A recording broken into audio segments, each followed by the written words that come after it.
Hello students, welcome again in my YouTube channel. Dear students, आज इस lecture में हम बात करेंगे सरफेस केमिस्ट्री के अगले टॉपिक की, जो कि कोलॉइड है। ठीक है, इससे पहले हम जो है इसके 4 पार्ट अपलोड कर चुके हैं। ठीक है, जिसमें एड्जॉर्प्शन के application, adsorption isobar, adsorption isotherm, ठीक है, और किस किस चीज़ से अफेक्ट होता है, और एक जो है कैटालाइसिस। इन सब टॉपिक के ऊपर हम जो है एक्सप्लेन वीडियो अपलोड कर चुके हैं। तो चैनल की प्लेलिस्ट में जाके वो वीडियो आप देख सकते हैं। अगर आपने नहीं देखे हैं तो चैनल जो है उसके ऊपर 12th केमिस्ट्री के नाम से जो प्लेलिस्ट है उस पर आपको वो वीडियो मिल जाएंगे। ठीक है, उसके बाद आगे आज चलते हैं नेक्स्ट टॉपिक पे हम, वो है कोलॉइड। और उससे पहले एक ज़रूरी बात ये थी कि स्टूडेंट्स, अगर आपने चैनल को सब्सक्राइब नहीं किया है तो प्लीज़ चैनल को सब्सक्राइब करें और बेल आइकन को प्रेस करें, जिससे हर एक नई वीडियो की नोटिफिकेशन आपको मिलती रहे। ठीक है, तो बने रहिए हमारे साथ। नेक्स्ट टॉपिक है अपना कोलॉइड। ठीक है, इस कोलॉइड को समझने से पहले है ना, हम बात करते हैं एक क्लासिफिकेशन की। जो सब्सटेंस है ना, कोई भी सब्सटेंस है, मैटर है, उसको हम 2 अलग अलग कैटेगरीज में क्लासिफाई करते हैं। ठीक है, first one is crystalloid and second one is colloid. ठीक है, और ये इनके क्लासिफिकेशन का बेस क्या था? Diffusion through animal membrane. इनके क्लासिफिकेशन का जो मेन बेस था ना, वो क्या था? Diffusion of molecules through animal membrane. Aqueous state में या डिजोल्व स्टेट में जो डिफ्यूजन होगा एनिमल मेम्ब्रेन से, उसके बिहाफ पे हमने 2 कैटेगरी बनाई, एक क्रिस्टलोइड और दूसरा कोलॉइड। Crystalloid which pass over the animal membrane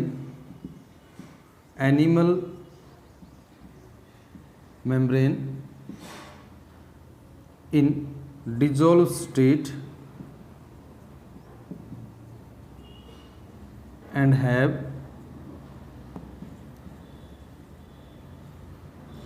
a crystalline nature।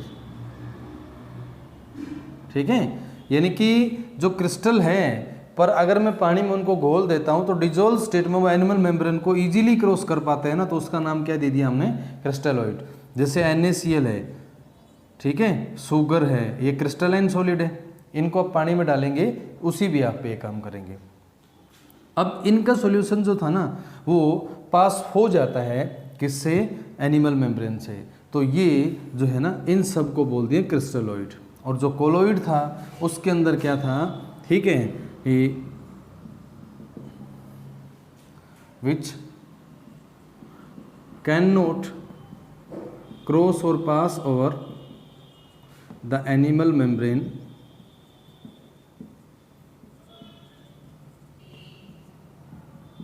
In dissolved state.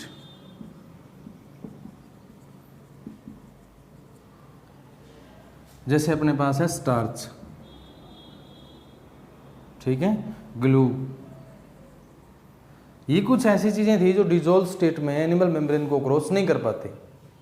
ये फर्स्ट बेस था क्लासिफिकेशन का।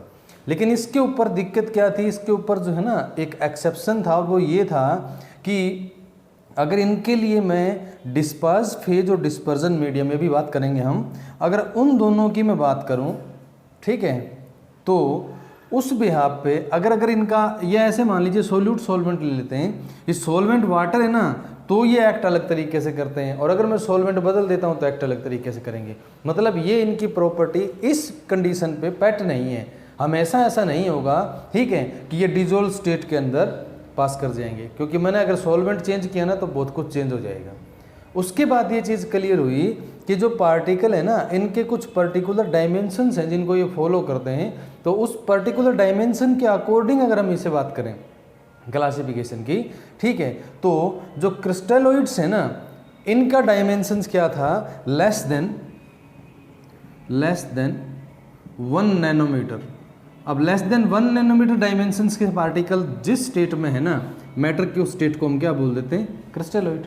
ठीक है, और इसके अंदर क्या था, जो पार्टिकल है उनका डायमेंशन था 1 नैनोमीटर टू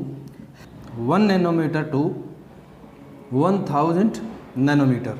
ठीक है, यानी कि मीटर में अगर मैं बात करूं तो 10⁻⁹ टू 10⁻�6 मीटर, ये इनके डायमेंशंस है। तो इसके भी आप पे हमने क्लासिफिकेशन ले लिया। ठीक है, अब जिसके पार्टिकल का साइज 1 नैनोमीटर से कम है वो क्रिस्टलोइड है, डिसॉल्व स्टेट में एनिमल मेम्ब्रेन को क्रॉस कर पाता है, और दूसरा नाम इनका ये भी हो जाएगा ट्रू सॉल्यूशन। कोलोइड के अंदर क्या होगा, जो पार्टिकल साइज है उसकी डायमेंशंस 1 नैनोमीटर से 1000 नैनोमीटर के बीच में रहेगी। और ये दोनों से हमें एक बात क्लियर होती है कि जब लेस देन 1 नैनोमीटर है ना, तो जो होमोजीनस मिक्सचर है ना, होमोजीनस मिक्सचर है वो सब इसी नेचर में आएंगे। जबकि यहाँ देखो वेरिएशन बहुत है, 1 to 1000 नैनोमीटर है, तो इसकी नेचर कैसे हो जाएगी, हेट्रोजीनस नेचर, हेट्रोजीनस नेचर। ठीक है, और जिन पार्टिकल का साइज 1000 नैनोमीटर से बड़ा होगा वो किस में आ जाएंगे, सस्पेंशन में आ जाएंगे। ठीक है, ये अर्लियर क्लासेस में 9th क्लास में आपने पढ़ी हुई ये चीज़ें। तो जिनकी डायमेंशंस ग्रेटर देन 1000 है, ठीक है, ग्रेटर देन 1000 नैनोमीटर, उनको हम बोल देते हैं सस्पेंशन, सस्पेंशन। तो देखो होमोजीनस मिक्सचर है, पार्टिकल सभी इसमें आइडेंटिकल होंगे, तो इसको बहुत इजीली आप किसी फिजिकल मेथड से सेपरेट नहीं कर सकते कंपोनेंट्स को इसमें। ठीक है, आप कुछ स्पेसिफिक मेथड से कंपोनेंट को सेपरेट कर सकते हैं, और इसमें नॉर्मल मेथड है उनसे भी सेपरेट कर सकते हैं। तो हमारा जो मेन टॉपिक था वो था क्रिस्टलोइड, ठीक है, और कोलोइड, और आज हम बात करेंगे कोलोइड की। ठीक है, तो कोलोइड को अगर मैं डिफाइन करूं यहाँ, तो मैं कैसे करूं, state of matter which consist particle dimensions as per 1 nanometre to 1000 nanometre and have no capability to cross over the animal membrane in dissolve state. ठीक है, ये डिसॉल्व स्टेट में एनिमल मेम्ब्रेन को क्रॉस नहीं कर पाते, ये इनकी कैपेबिलिटी होती है। उसके बाद फेजेस की बात करूं मैं कोलोइड्स की, तो इसकी होती है 2 फेज। फर्स्ट होती है डिस्पर्स्ड फेज। तो डिस्पर्स्ड फेज की अगर मैं बात करूं ना, ठीक है, तो इसको मैं डिफाइन कैसे करूंगा, तो डिस्पर्स्ड फेज हो जाएगा component of colloid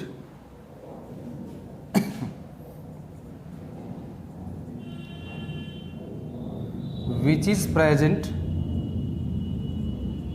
in small proportion,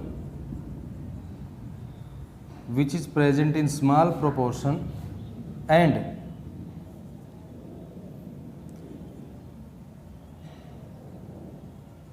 dimensions of particles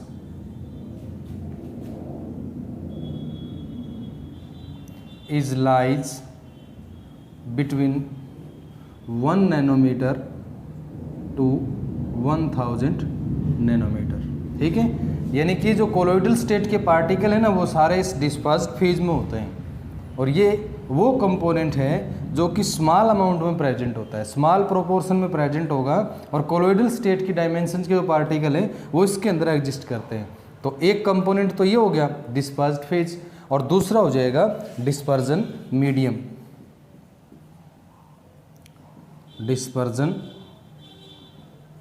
medium, dispersion medium को अगर मैं डिफाइन करूं तो ये क्या हो जाएगा, कंपोनेंट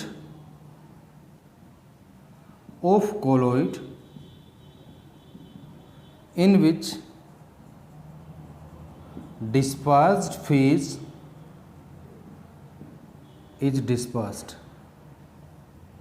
जिसमें डिस्पर्स फेज डिस्पर्स होती है, जिसके अंदर ये कंपोनेंट डिसॉल्व होता है। ठीक है, डिस्पर्स फेज है वो डिसॉल्व होता है या डिस्पर्स्ड होता है, उस दूसरे कंपोनेंट को हम क्या बोलते हैं, डिस्पर्जन मीडियम। जैसे मेरे पास है सल्फर सोल, तो इसके अंदर जो है ना सल्फर है S8 स्टेट में, वो तो हो जाएगा डिस्पर्स्ड फेज, और ये वाटर में है तो यहाँ डिस्पर्जन मीडियम जो हो जाएगा ना, वो क्या हो जाएगा, वाटर। तो वो कंपोनेंट जो लेस प्रोपोर्शन में है, स्मॉल प्रोपोर्शन में है, और उसके अंदर कोलोइडल डायमेंशन के पार्टिकल है, वो तो हो जाएगा डिस्पर्स्ड फेज। और जिसमें डिस्पर्स्ड फेज डिस्पर्स्ड है उसको क्या बोलेंगे, डिस्पर्जन मीडियम। ठीक है, जैसे स्टार्च सोल की बात करें तो स्टार्च जो है ना वो तो हो जाएगा डिस्पर्स्ड फेज, और वाटर के अंदर हमने उसको डिस्पर्स करके कोलोइड बनाया है, तो जो वाटर है वो क्या हो जाएगा, डिस्पर्जन मीडियम। ठीक है, उसके बाद आगे चलते हैं हम। ठीक है, नेक्स्ट टॉपिक पे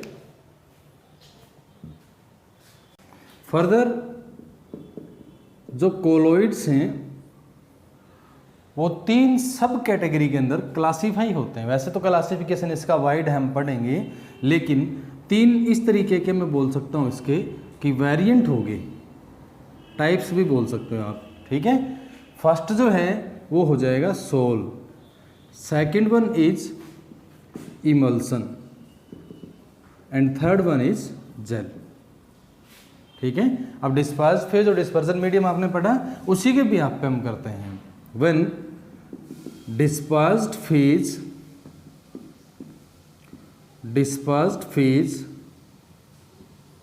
is solid and dispersion medium is liquid, then it is called sol. जैसे स्टार्च प्लस वाटर, अगर ये आपके पास सोल है तो इसको क्या बोलेंगे, स्टार्च सोल, स्टार्च सोल। ठीक है, इसी तरीके से gold sol, sulphur sol, sulphur sol.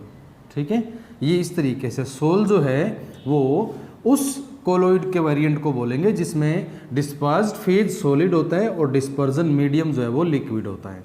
ठीक है, दूसरे नंबर पे आता है इमल्सन। तो इमल्सन क्या हो जाएगा, in which dispersed phase as well as dispersion medium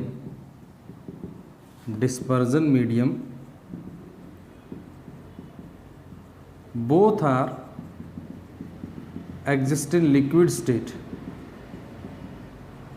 ठीक है, तो वो क्या हो जाएगा, इमल्सन। जिसमें दोनों ही कंपोनेंट है वो दोनों के दोनों लिक्विड स्टेट में है, तो वो क्या हो जाएगा, इमल्सन। जैसे आप एग्जांपल लेते हैं मिल्क का। ठीक है, मिल्क का। उसके बाद है जल, in which dispersed phase is liquid and dispersion medium is solid। तो उसको क्या बोल देंगे, कोलोइड को जल। जैसे अपने पास एग्जांपल है सिलिका जेल का, चीज़ है। ठीक है, चीज़ पनीर होता है वो भी जल का एक टाइप है, सिलिका जेल है वो भी जल का एक टाइप है। तो ये 3 वेरिएंट हैं, सोल, इमल्सन और जल। उसके बाद हम कोलोइड हैं, उन वेरिएंट के बाद कोलोइड का पढ़ेंगे क्लासिफिकेशन। और जो क्लासिफिकेशन है उसके अलग अलग जो है ना बेसिस हैं। फर्स्ट तो बात करेंगे वो है on the basis of interactions between dispersed phase and dispersion medium.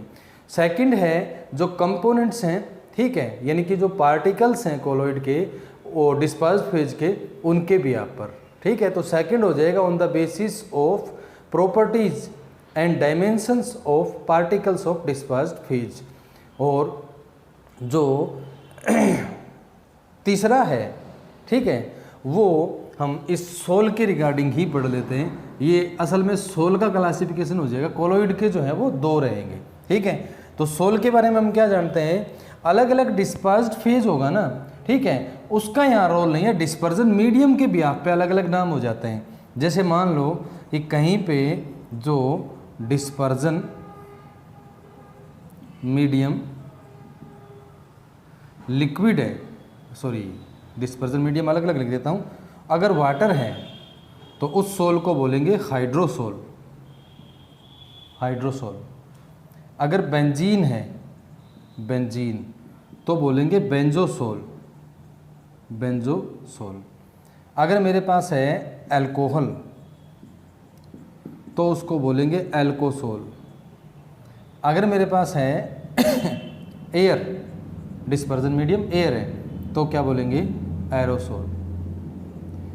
तो ये इस तरीके से अलग अलग डिस्पर्जन मीडियम के बिहाफ पे जो सोल हैं उनका नाम देते हैं। असल में ये क्लासिफिकेशन में तो नहीं आएगा, क्लासिफिकेशन में इसके दो ही आएंगे, एक तो इंटरेक्शन के बेस पर और पार्टिकल जो है डिस्पर्स फेज के उनकी डायमेंशंस के या उनकी प्रॉपर्टी के अकॉर्डिंग। ठीक है, तो नेक्स्ट हम बात करते हैं आगे क्लासिफिकेशन ऑफ कोलॉइड की। कोलॉइड्स की बात करूं तो colloids are classified in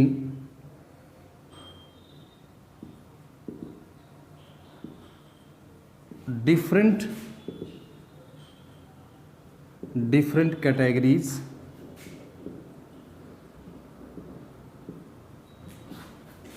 on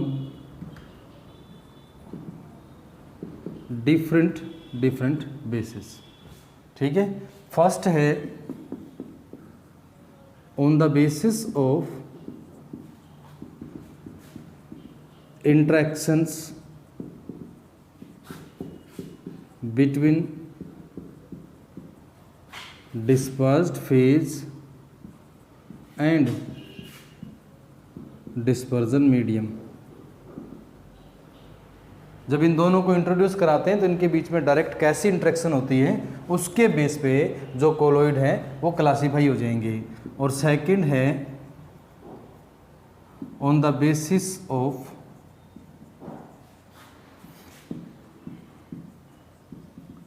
properties of particles of colloids। दूसरा है वो प्रॉपर्टीज ऑफ कोलॉइड हैं, properties of particles of colloid है उसके भी आप पर है। और फर्स्ट है बेसिस है उसका interactions between dispersed phase and dispersion medium. ठीक है, तो अब चलते हैं आगे, हम जो फर्स्ट है उसके बारे में बात करते हैं। इसको मैं एक बार on the basis of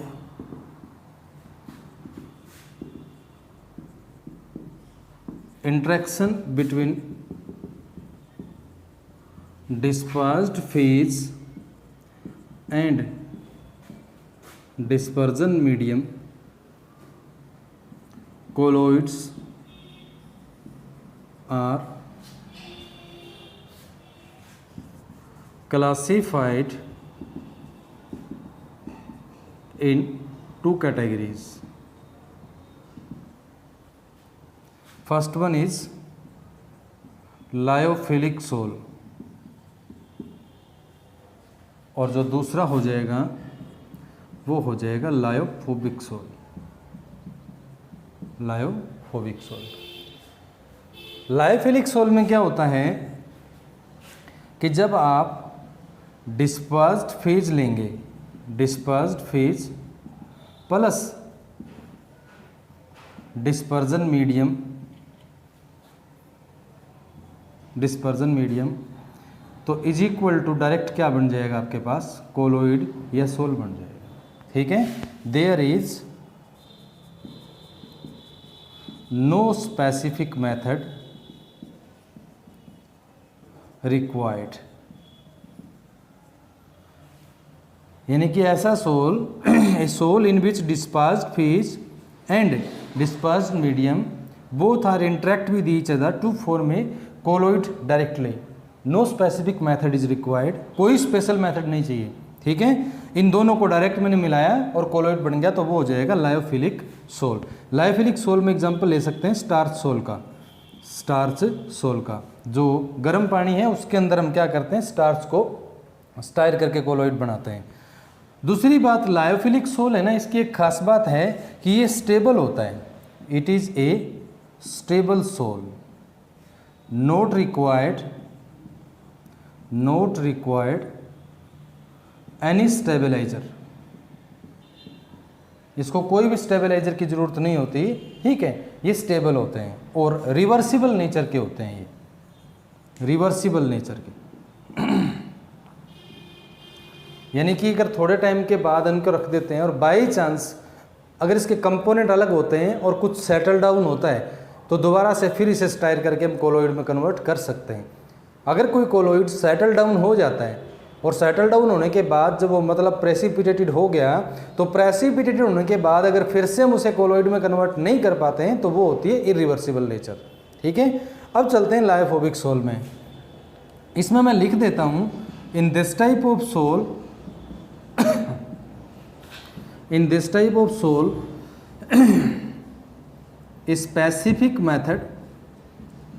specific method required after adding dispersed phase to dispersion medium। यानी कि इसको मैं इस तरीके से शो करूं कि पहले मैंने लिया डिस्पर्स्ड फेज, फिर लिया डिस्पर्जन मीडियम, दोनों को ऐड कर दिया। उसके बाद फिर एक कोई स्पेशल मेथड लिया मैंने, कोई भी स्पेसिफिक मेथड यूज़ किया और स्पेसिफिक मेथड यूज़ करने के बाद फिर कोलोइड बनेगा तो उसको क्या बोलेंगे? Lyophobic sol. लायोफिलिक में ऐसा कोई स्पेशल मेथड रिक्वायर्ड नहीं होता है, लायोफोबिक के अंदर ऐसा मेथड रिक्वायर्ड है। ये होते हैं highly unstable so required stabiliser. अगर इनके अंदर स्टेबलाइजर नहीं डालेंगे तो बहुत जल्दी सेटल डाउन हो जाते हैं और प्रेसिपिटेटेड हो जाते हैं। ठीक है। दूसरी बात, ये होते हैं इरिवर्सिबल नेचर के, इरिवर्सिबल नेचर, क्योंकि अगर ये प्रेसिपिटेटेड हो गए तो इनके प्रेसिपिटेट से दोबारा कोलोइड हम नहीं बना सकते, ये इरिवर्सिबल नेचर के होते हैं। ठीक है, तो यहाँ हम एग्जांपल ले लें गोल्ड सोल का, गोल्ड सोल। ठीक है, तो जो गोल्ड सोल है ये एक तरीके से लायोफोबिक सोल है, और गोल्ड सोल है उसके अंदर स्टेबलाइजर के तौर पे हम यहाँ यूज़ करते हैं। गोल्ड सोल में जो स्टेबलाइजर होता है ना वो यूज़ करते हैं जिलेटिन। तो ये क्वेश्चन कंपटीशन में भी आया हुआ है, what is the role of gelatin in gold sol या in the formation of gold sol. तो जिलेटिन जो है ना वो एक स्टेबलाइजर है जो इसको स्टेबल रखती है। ठीक है, सेटल डाउन नहीं होने देती। ठीक है, तो डियर स्टूडेंट्स आज के लेक्चर में इतना ही। अगला क्लासिफिकेशन हम नेक्स्ट लेक्चर में पढ़ेंगे। अगर वीडियो पसंद आ रही है तो प्लीज़ लाइक करें, अपने फ्रेंड्स में शेयर करें। Thanks for watching.